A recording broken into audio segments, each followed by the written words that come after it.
my challenge, if you like, to business owners is to Mhm. say, just by the very existence of your business and delivering whatever it is that you bring to the world, you can make a positive impact now.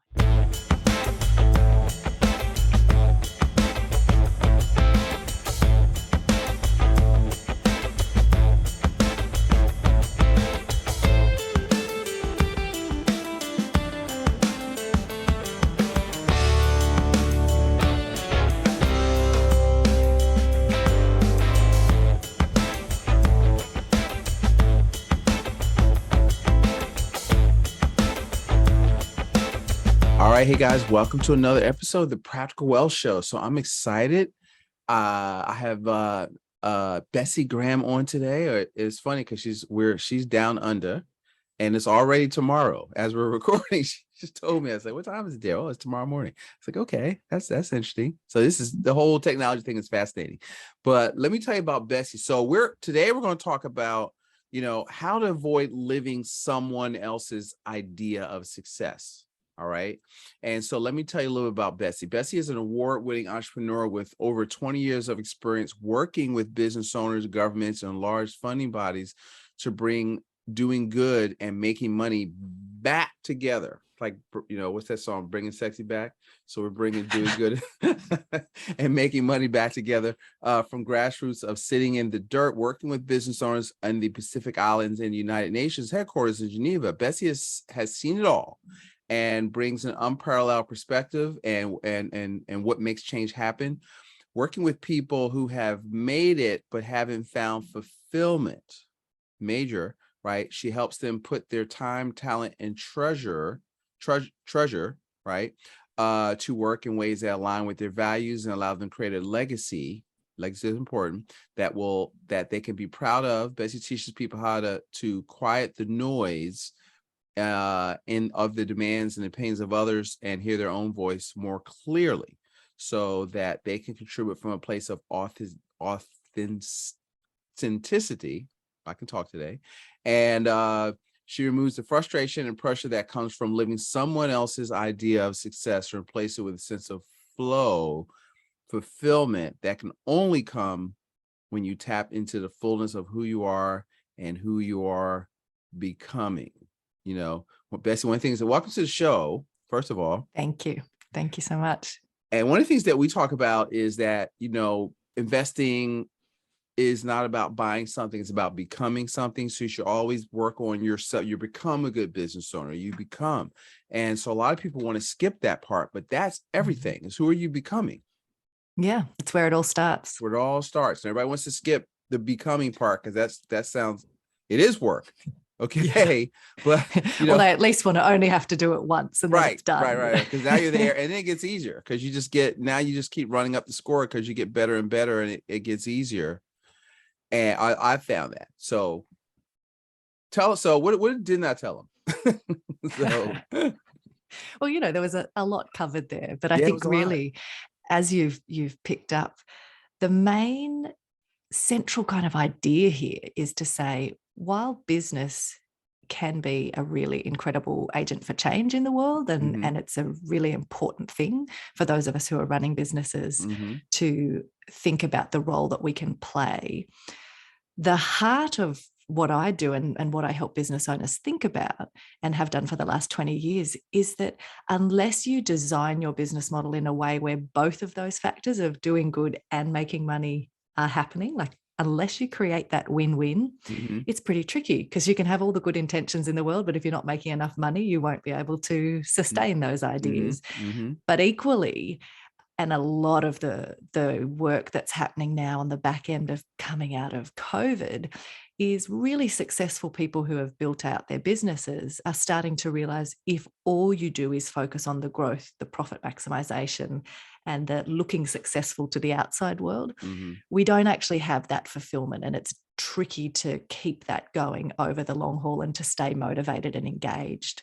So my passion is always about that creation of the win-win, or bringing back together things that typically people seem to think have to exist in two different categories where you need to pick either or. And my work is to help people start to think and look at the world in a way where they say it's both and. I can have both these things, but you need to intentionally design your business in a way that allows that to happen. That's awesome. So how do you help them? How can business and leaders find clarity and flow? You know, because the people are overwhelmed, they feel resentful. Yeah. You know, business, like if you don't have like I call it a goal of greatness, it's a pain in the butt, right? But you want to feel like I'm blessed because I feel my vocation, what I do as a financial educator, is my avocation. So I literally love what I do, because what I do is I never feel guilty for making money, because if I've made money, that's a result of me changing people's lives. You've So added it's how value. I've added values, because you shouldn't see money follows value. So when people say I want to make more money, that's the wrong question, right? The question is what? How can I create more value? How can I solve more problems for more people? And I think there's a disconnect with that. So they feel guilty about making money. So go ahead. I don't want to steal your thunder, because I have my own thoughts, but I want to hear you. You're the expert. Yeah. Well, but again, it's a little bit like you said at the beginning. All of these things are about that starting point of the becoming, or the starting point of doing your own personal work. So in any of these things, the way we frame a goal, the way we talk about our motivation is actually important. So if it is just simply articulated as make more money or grow the business by X percentage, there isn't enough meat in that really allows you to go, well, what do I actually mean by that? What is it that would allow me to feel that I was actually successful, or that this was meaningful to me? And so any of these pieces are about the digging in. And I always talk to people about, in terms of an articulation of some of those ideas you spoke about, it's this idea when it comes to framing a value proposition for a customer as we're trying to build our business. You're saying, what do I have of value someone would pay for? Because we do need a transaction to happen, right? We do need to be able to deliver something of value in a way that someone is going to then drive revenue into our business. Those things both need to be present. But the framing, as you said, isn't just about the making money bit. It's saying that will follow my delivery of value. So I need to be really clear on who I work with, what I provide for them, and then it goes from there. And when you think about the business in that way, then you're able to really have a concept that says, great, so in growing my business, I now know that the impact I'm having in the world is also increasing. The good that my actual core business is delivering is increasing at the same time. And when those things go together, that motivation is really quite exciting. But it's about the need to not just hope this will happen, but to really go, okay, let's think about all of the decisions that I'm making, how I'm running this business. Because one of the components that is often missed is we tend to think about, okay, I'm focusing on what's my strategy, what's my growth plans for the business, or the budgets I've set. And then in a separate category in our mind, we often think about our contribution or doing good. So we then say, okay, well, when we make this much money, we might donate a percentage of profit, or we might eventually set up a foundation if we sell the business. So we're externalizing our ability to do good. And my challenge, if you like, to business owners is to say, just by the very existence of your business and delivering whatever it is that you bring to the world, you can make a positive impact now. And so just change the way you're looking at it and think through some of the ways that your decision making, how you're spending money, how you're treating your staff, all of those things are part of your contribution. It's not simply giving a donation to another organization or a charity.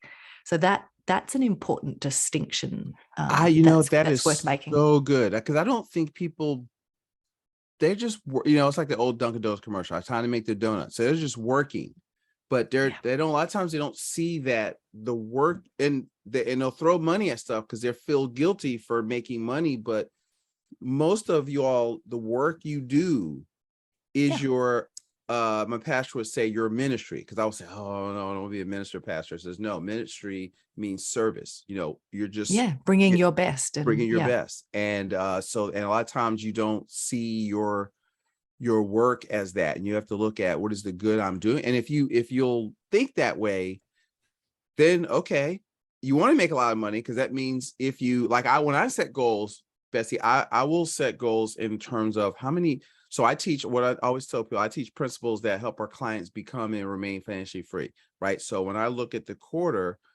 I think in terms of how many families can I help get on the road to financial freedom, not how much. Now I know what per revenue I make per client, but it's a better way to verbalize it and think about it. And even more importantly, so yes, it's a better way to think about it. But the critical piece in any of this is making sure people are thinking about both sides of that equation. Mm-hmm. Because the worst thing that someone can do is suddenly get excited and say, great, so I want to bring more meaning into my life, and I want my business to contribute more. And suddenly they start making all these decisions that are purely centered from the heart, or reacting against a particular problem they feel passionately about, and they stop connecting it back to the creation of the win-win. So the piece that I want to really make clear is that we're not in any way saying, okay, so only be motivated by the contribution or the doing good, only think about your treatment of your staff, and pay them or give them a whole bunch of different things that actually you can't fundamentally pay for in your business model. We're not saying that. We're saying think about both aspects equally. Don't compromise on either of them. So drive and design that business model till you land in a place where the things that you care about and that you want to actually take seriously and contribute to are woven into your business model. And they are woven in a way that actually they're mutually reinforcing. So as you do more good, you make more money. Right. I love that.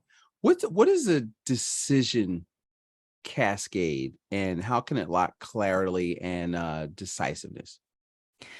So the decision cascade is something that my partner and I have been using for the last sort of 2 decades that we've been together, which we developed really as a way to, so often, and particularly for us as business owners, where there are 101 different things going on at any given moment. And it can be difficult to level or prioritize, okay, which of these decisions is the first decision, and then what flows from there. So the way that we sort of think about the decision cascade is being able to first do the brain dump of what are all of the things I'm thinking about, all the decisions that need to be made, but then use aspects around saying, firstly, what is conceptually of the highest order? So if we look at all of these different things, usually there's something that if you deal with that, other pieces naturally come under it, right? So we can think about what is conceptually most important. But we also need to think about the aspects of organizationally what is important to us.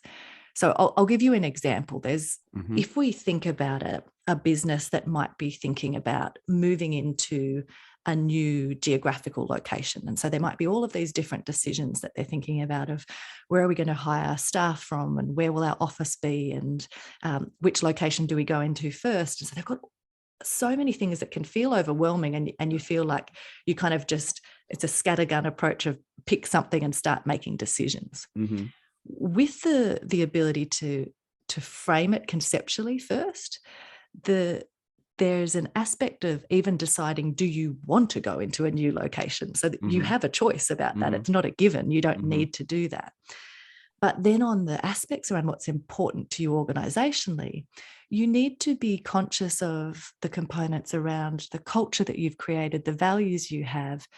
If you're at a stage in development of your organization where actually the conversations you've been having are saying, we've all been pushing too hard and working too much, and we're away from our families too much, and we want to stop doing that and start to really get a better balance between the hours we're spending at work and when we're able to be with our families, then that's an important thing to take into consideration before you even jump into making the decision to move, because you might say, this is not the time for our organization to expand.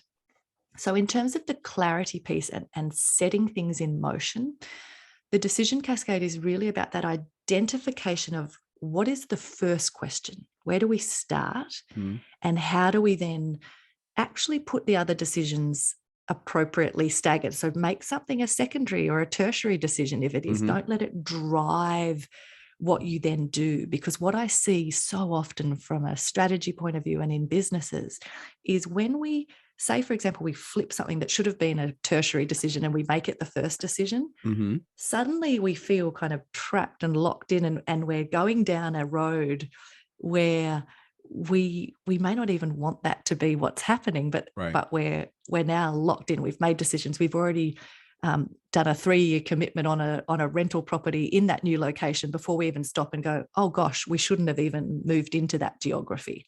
So that's why it's important. And again, a little bit like your comments at the beginning around this idea of being really clear on those goals and what they are. A decision cascade is the forcing of your thinking to really be intentional and make decisions in a systematic way that then you can be really efficient and effective in how you move forward and make very aligned decisions. Wow, that's so good. I want to go back to the beginning. I was thinking about something. So because I think that when you're designing your business in your life, when do I start to, let's say I'm a new business owner, if I've been in business a couple of years, I know you have a framework around how you get people to think about that, or if they're listening to that, what comes first, the chicken or egg, so let's say they're already in business but I need to, I guess you got to get this part right, so that you can kind of, because here's what I say, Bessie, the business is there to serve you, right? And so I think that you've got to be clear on what you want, because everybody just throws himself into the business, but the business is an asset you're building. So that do you want to go on vacation? How much money do you need to make? And you got to kind of decide that. How do you get people to start to think through that because guys, there's a book, it's called Think and Grow Rich. Okay. Yes. And and the title should be Think to Grow Rich, right? Because you need to think. And so what Bessie is telling y'all is you got to think about, you got to see it before you do it. Yes. And you do, as you said, you need to see what it is that actually is important to you, or what you want. Right. Because there's always this, my mum used to always say, our strengths are our weaknesses, right? So this idea of there's two sides of a coin, and something that for us as business owners and entrepreneurs, there's components that are our strengths. So the fact that we set goals and then we will just go after them and make them happen is a real strength. But if we haven't done the thinking, if we've just taken on board what someone else said a business should look like, or what success should look like, that will work against us, because we will go hard and make that happen, only to discover that not only are we not really fulfilled and satisfied, we're exhausted and burnt out and resentful of how much we've sacrificed for something we don't even want. And so that piece is where the component of pausing, and again, as a kind of go-getter and an action-focused person, as an entrepreneur, the pause can be very difficult. So people often don't like that saying, slow down to speed up. But I would say the need to think and get to that place of real clarity is actually at the heart of what will allow you to end up going on to experience that freedom and fulfillment that a business can bring. Right.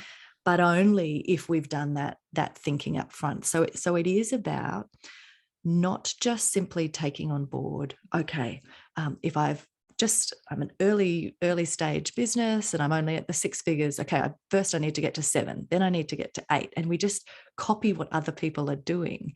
So this is really about saying, the clearer you become on what it is you want and why, what that brings to your life, how that will change, and really adding the color and detail that allows you to then play with it a little bit, the scenarios. And really, I always talk about, you need to run things both ways. So you can do a visioning exercise and run scenarios of like, how would you get there? What would that look like? What would the journey be?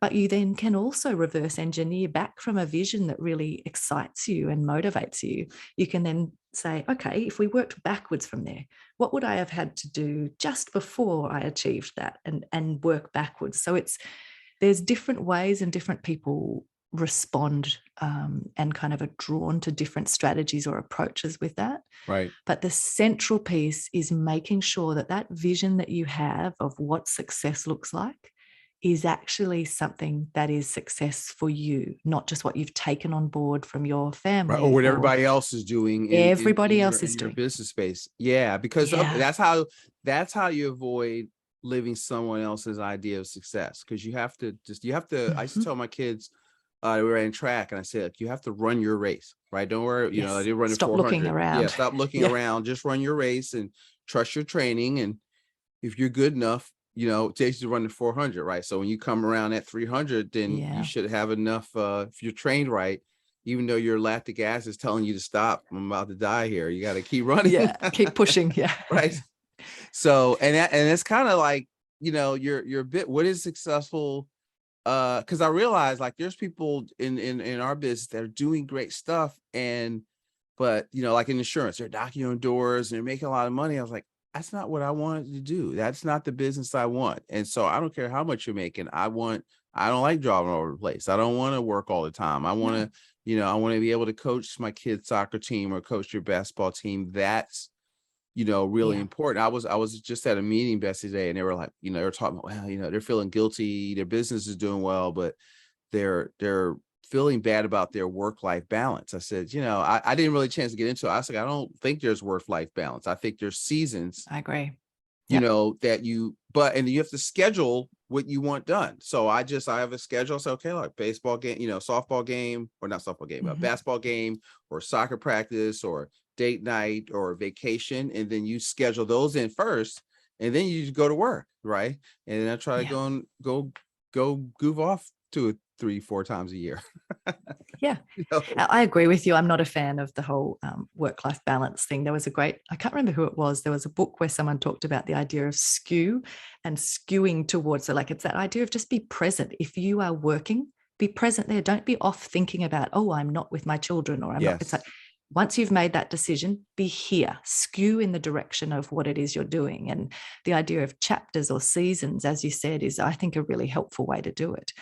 And anything that you're framing up as that vision or goal or what success is, you also don't need other people to validate that that's okay. It doesn't matter if that's what will be satisfying for you. May sound horrendous to someone else, and they think that's my worst nightmare, but that's okay. You're not asking them to do it. This is about, where are you at in your life? So as you said, we're in different seasons. When my kids were small, there was a different amount of energy and time available.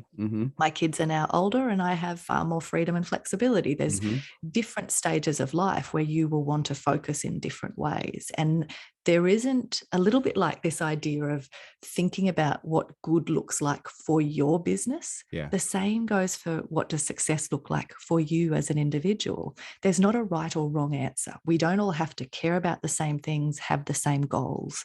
And I think sometimes the shift that we're seeing now, that we're so much more connected globally, and there's so much noise on social media and platforms, businesses are falling into that trap of just copying each other even more than they have in the past. And that's a problem if we actually then have no ability to turn off or switch off from all of the things being thrown at us from the outside world, and take the time to really say, it doesn't actually matter what anyone else's goals are. What are my goals?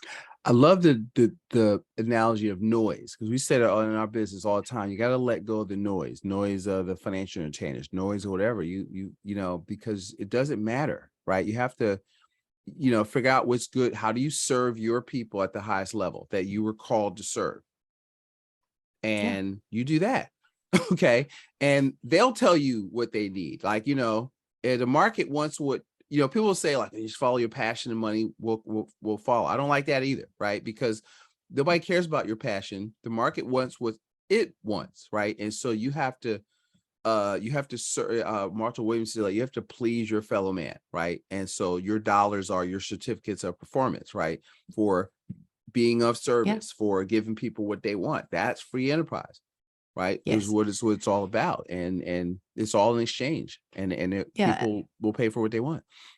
And I think you make a really good point there, because one of the things that's important to think about is sequence. So the order we do things in is important. And there's a critical distinction that business owners need to make, which is wrapped up in part of what you spoke about there, which is this aspect of there's a difference between your intent or purpose as the business owner and the value proposition to a customer. And with the hundreds of business owners that I've worked with over the last 20 years, that distinction, we need to start by being really clear and doing the personal work of, as you said, the business serves you. So what do I want this business to be? What is my idea of success? What are my values? All of those pieces that are the personal work, they're a foundational starting place that gets us really clear on our intent. But then once we shift into designing the business model, it needs to be aligned to those things, but we can't mistake those aspects of what we care about and assume that a customer cares about the same things, or force on a customer that that will be their same value. You are not your customer. That's right. Yeah. Right. So it's that sometimes there are things that will draw a customer, which are they actually like, that they have aligned values and shared components of what they care about. So your value proposition may have overlap with the intent, but we can't assume it does. And it's so easy to fall into that trap. I love that. So on your thing I have, it says both and. Explain that to our audience, and then what you think about what didn't I ask you that you want to make sure we talk about? Yeah, sure. So the idea of both and has been, I would say, part of how I think and operate since I was a little kid. And it's this idea of saying, I don't believe that we have to choose, that the world is either or. So it's black and white, it's pick this or that. Do you want to have a life of contribution? Therefore, your only option is go and work in a charity and live and operate from a place of scarcity? Or do you want to make money and therefore go into business? I don't think that those decisions and that framing of the world is actually true or helpful for us as humans. And so the concept around my podcast, which is called Both And with Bessi Graham, is this idea of helping people start to think about and use their business in a way that has that worldview of saying, who says it has to be a choice of either or? I'm going to come at this and look at my options as being a both and approach. So that's where others may see things as contradictions or a paradox of needing to make a choice. My work is just to help you think differently about it and say, well, what if it could be different? How would I come at that? What would that look like? So that's the idea. I love that. And that's both and. I love that. So that is awesome. Yeah, I mean, what do you want? I mean, because you can do both. I do that in our financial practices. Like I show you how to basically say how you can have your cake and eat it too financially. And so we design plans where it's not the stock market or this. It's like you can do both, right? And how would you like to be able to do both? And you have to think from a both and perspective with everything. Yeah. Awesome. And there's lots of tools and strategies that you can use. So the decision cascade, which we talked about before, can be a really helpful way to make sure you're putting things first that then allow you to actually have that both and experience. So even way back when our kids were little, we made a decision that our first starting point in our decision cascade was that we wanted one of us to be with the kids. We didn't have kids for someone else to raise them. So the starting point was that piece of one of us, my partner and I, with the kids.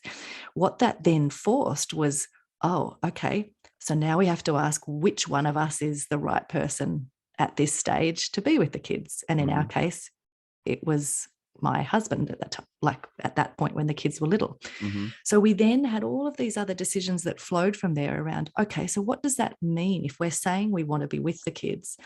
We then have to make different decisions around where we live, whether we have 2 cars or 1, whether we send the kids to private school. But the first decision allowed us to figure out and have the life we wanted without accidentally buying cars we couldn't afford, living in a house we couldn't afford unless we were both working full time. So those pieces, it all comes down to, you can design for both and, but it doesn't necessarily mean that you have everything all at the same time.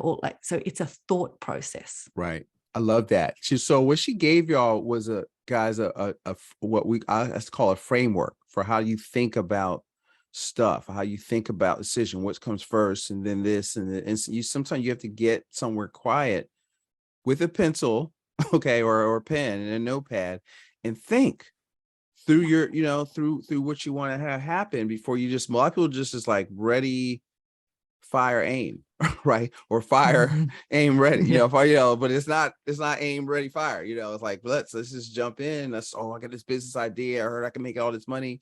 And next thing you know, you're not happy. You might be making money, but you're stressed out. You're out of shape. You're in bad health. You don't eat right. You haven't been to the gym in 5 years.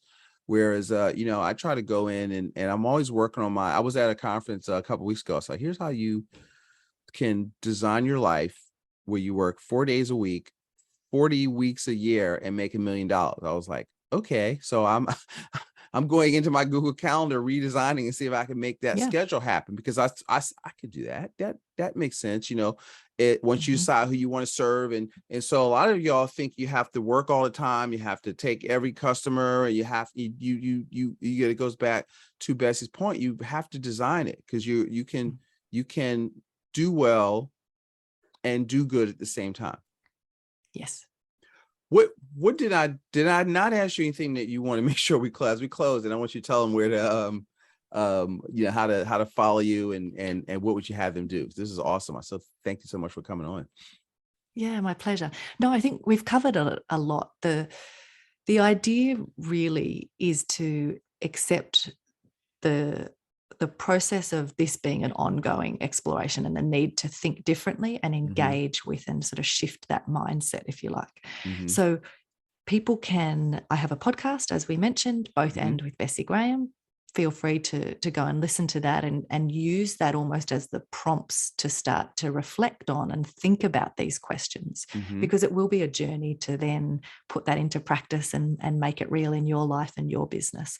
So the podcast is probably the best place to start. And then otherwise, if people want to connect with me, my website is bessigraham.com, or on LinkedIn, Instagram, etc. I'm really keen. My sort of priority, if you like, for people is to have them listen into the podcast, but engage with me, because I want to hear people's questions and actually help demystify, what does this look like? So really happy for people to reach out, or add comments on, ask questions.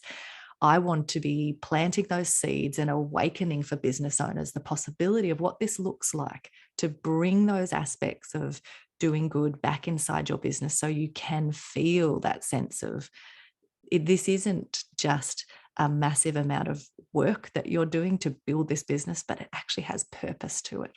Yes. Look, business owners are today's superheroes, right? So, the entrepreneurs are always going to save our respective countries, not politicians. And so you got to, and they want to demonize success in business owners, and you're really the real heroes. But you look at TV, or you want to apologize for making money. You don't have to apologize, because if you're making money, you're serving people. And so you got to drill that in your heart, and it's not either or. And I think so. I want you to make sure you reach out to Bessi, because you need to listen and feel good about what you're doing, because if you don't feel, money doesn't go where it's not wanted. So, so you gotta stop setting up roadblocks to it. And so if you feel bad about it, you're not going to get a lot of it.